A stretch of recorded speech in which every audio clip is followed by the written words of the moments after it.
শ্রীলঙ্কায় শক্তিশালী ঘূর্ণিঝড়ের প্রভাবে টানা ভারী বৃষ্টি ও পাহাড় ধসে দেখা দিয়েছে ভয়াবহ মানবিক বিপর্যয়। রাজধানী কলম্বো সহ দেশটির বিস্তীর্ণ অঞ্চল এখন পানির নিচে। বন্যা ও ভূমিধসে এখন পর্যন্ত প্রায় 200 মানুষের প্রাণহানি হয়েছে।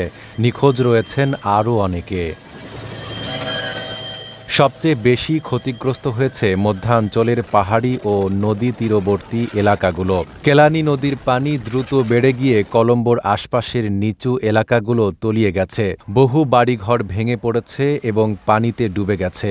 হাজারো মানুষ নিরাপদ আশ্রয়ের সন্ধানে ঘর ছেড়ে আশ্রয় কেন্দ্রে অবস্থান নিয়েছেন। শ্রীলঙ্কার দুর্যোগ ব্যবস্থাপনা কেন্দ্র জানিয়েছে, ভারী বর্ষণ অব্যাহত থাকায় আগামী কয়েকদিন পরিস্থিতি আরও ভয়াবহ হতে পারে। পাহাড়ি অঞ্চলগুলোতে নতুন করে ভূমিধসের আশঙ্কা রয়েছে। ইতোমধ্যে 25,000-এর বেশি ঘরবাড়ি ক্ষতিগ্রস্ত হয়েছে এবং 1.5 লাখ মানুষকে নিরাপদ স্থানে সরিয়ে নেওয়া হয়েছে। RICL TMX, যুগের পর যুগ স্থাপনা থাকে মজবুত।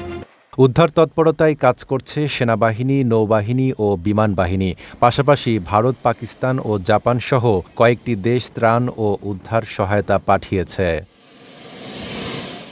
এদিকে দুর্যোগ মোকাবেলায় দেশজুড়ে জরুরি অবস্থা জারি করা হয়েছে। দুর্গত মানুষের জন্য খাদ্য, বিশুদ্ধ পানি ও চিকিৎসা সেবার ব্যবস্থা জোরদার করার চেষ্টা চলছে।